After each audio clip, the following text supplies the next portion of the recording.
Hello everyone, we are Blue Peach, and today we are going to talk about the new heroes in the Outsiders, especially for the sealed formats. So if you are going to join the pre-release events, or if the skirmish in your local areas are going to hold in the sealed format, so you might want to hear what we think about the new heroes and how do you build with them.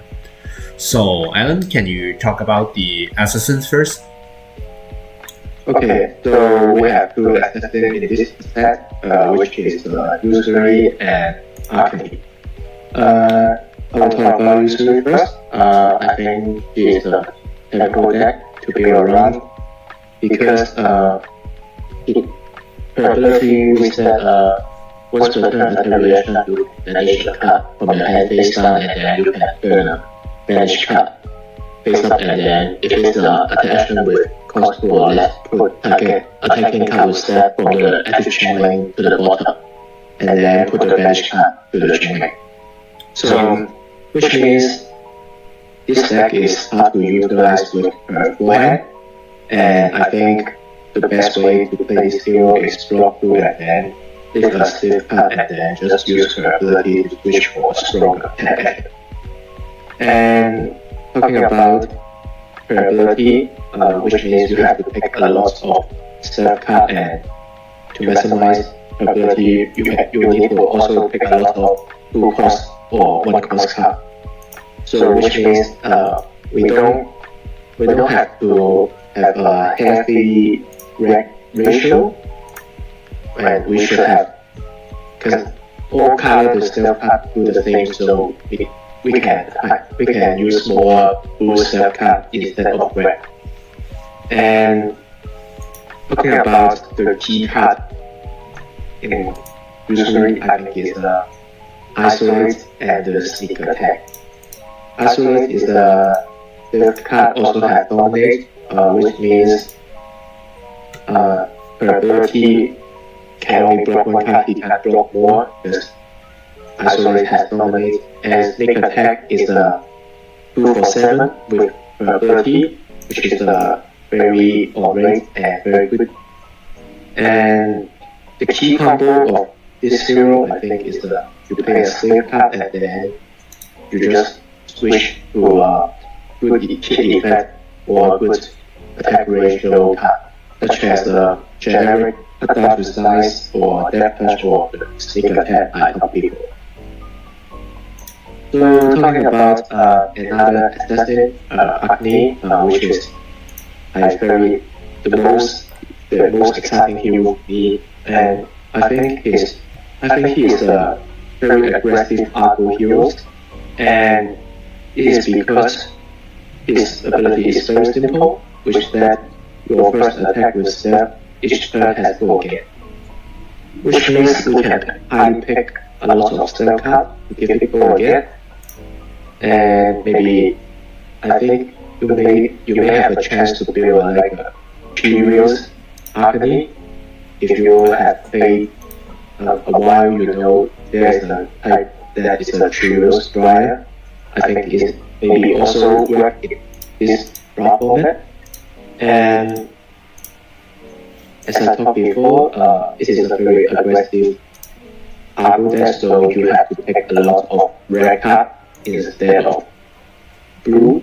Then it is a very red heavy deck, and the key card of this I think is the Power. It's a safe card that the next attack with death you play this turn in this counter chain gains as well, which is a 0 for 4, block for 3, very good bait. And the other one is Invest, it is 0 for 3 step, and when this hit, it creates a Blood Rock boss token. And I will talk about later, I think Blood Rock boss token is the best token because you are very hard to defend in the limited form. And the combo of, I can think of some combo of this hero is you can pay a self card and then you can use one. You can use fight first, and then you can pay a self card and then 4 with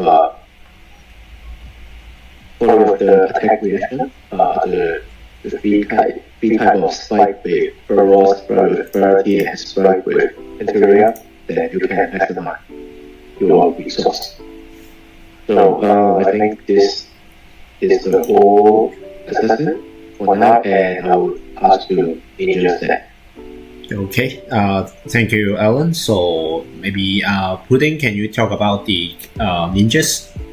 Yeah, sure. Well, there's two ninja we can use in Outsider Limited.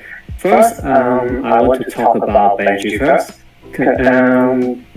Benji has an ability that can make our 2 or less power attack action card can be blocked by cards from hand, which means they can only block with equipment or defense reaction from arsenal or some preventing effect in this set. And his second ability is when our attack action hits, the next attack we have +1 power, which is a once per turn hit effect. So although it seems good to make every small attack almost unblockable, but you won't want to play a lot of 2 power attack in your deck though. Even if he can trigger the +1 attack ability, it still makes him worse IRA, I think. So I don't think those 2 abilities worth 3 life, because Benji only has 7 life, so I will go for Katsu more than Benji. I might wrong, but yeah, that's my fault. So I'll talk about following card mainly from Katsu perspective. Okay, so the first thing we need to check when we play Katsu is, do we have enough zero cost and go again cards?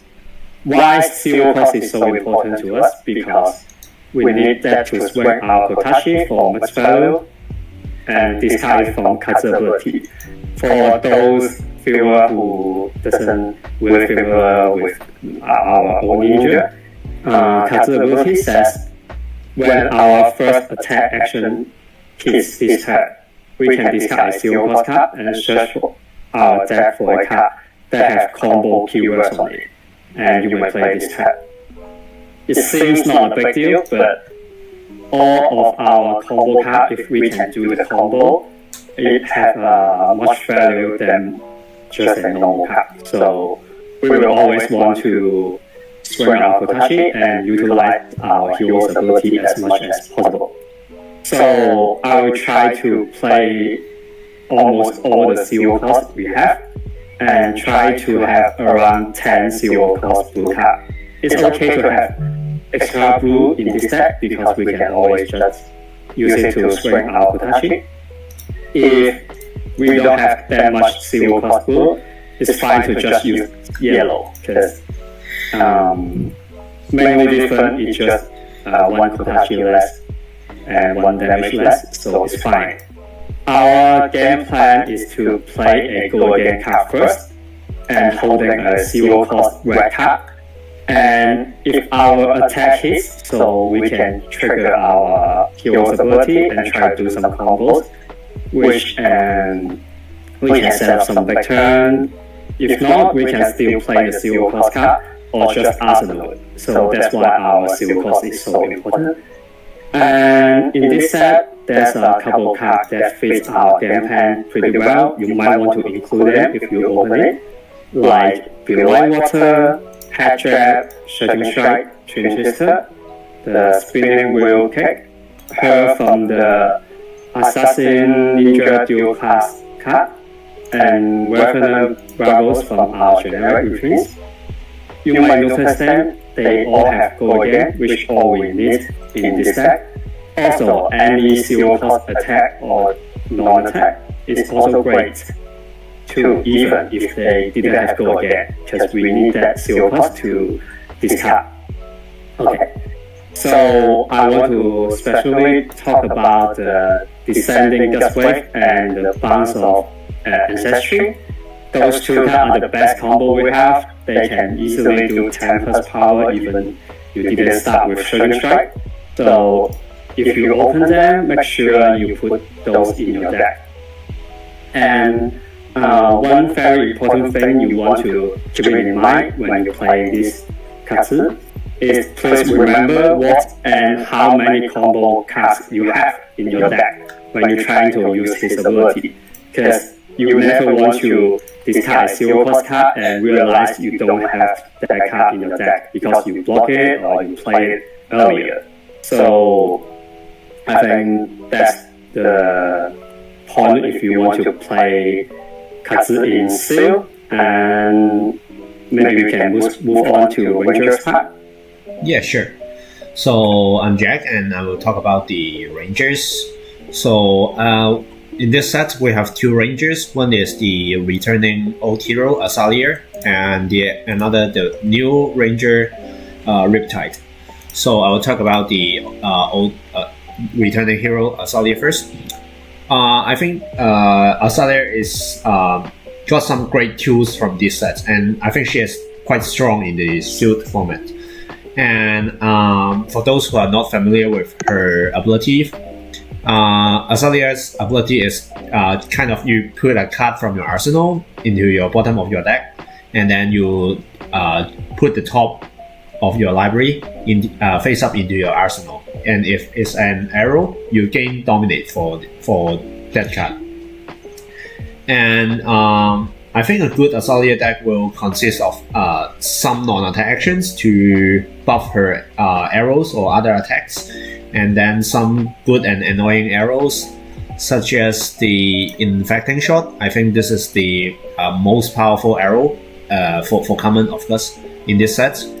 And I think the power of these arrows they have very annoying hit effects, because when the Infecting Shot hits, it will create a Blood Rot Pox token under your opponent's control.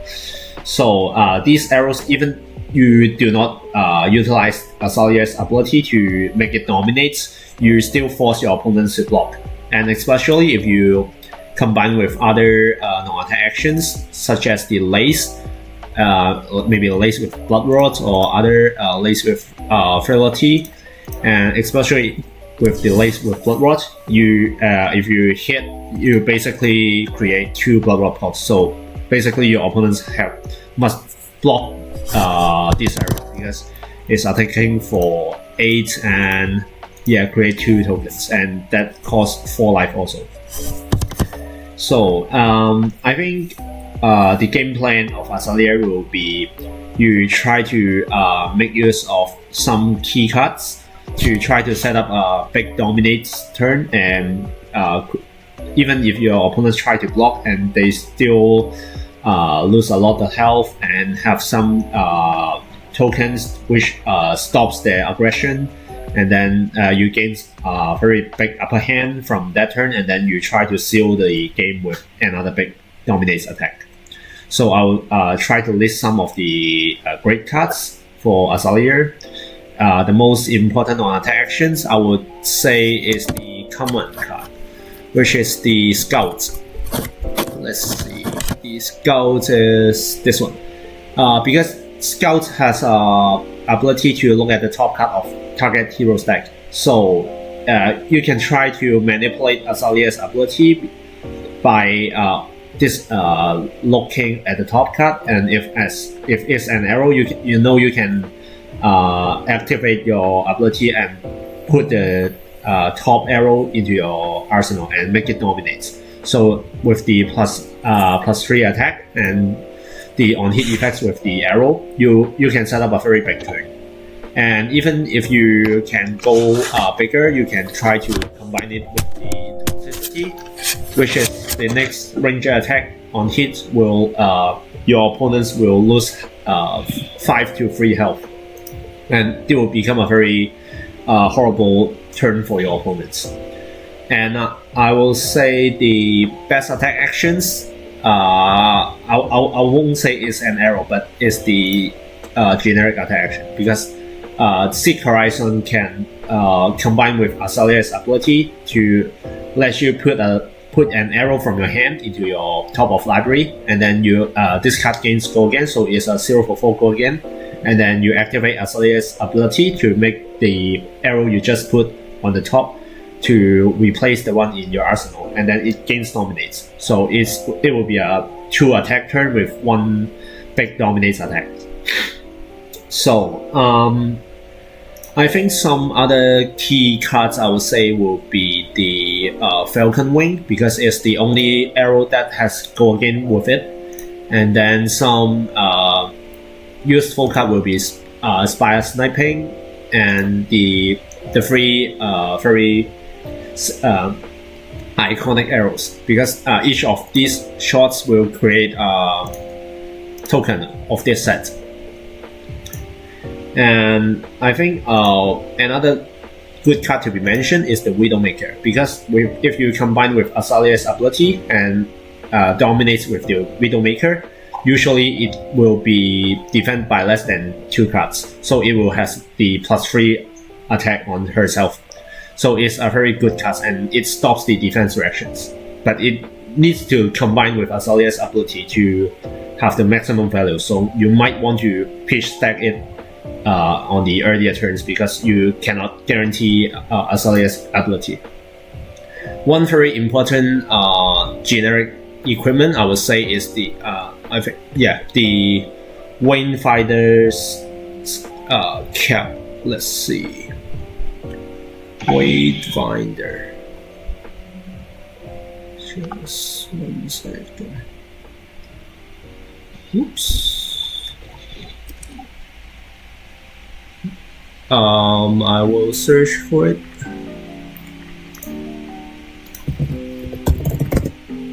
Yes, the Wayfinder's crest is when you defend with it, you can look at the top of your off-target hero stack. So basically, it tries to combine with your Azalea's ability to make sure it works. Okay, so I will talk about the Riptide. For Riptide, is more I would say the slower game plan, or if you have less non-attack actions to pump your arrows or attacks, you try to build Riptide, because it's her hero ability is free reload. So when you play a card, you can put a card from your hand into your arsenal.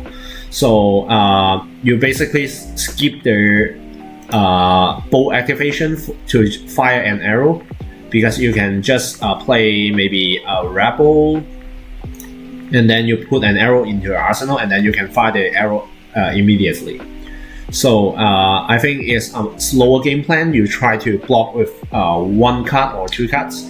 Maybe you try to activate the traps also. So you trigger the trap, you prevent some damage, and then you deal 1 damage to your opponents, and then you go your turn with the some God Gam attack actions, or maybe just big generic attack actions. So I think it's 2 different game plans for both ranges, and it really depends how your sealed pool opened. So I think this is the key points of the rangers.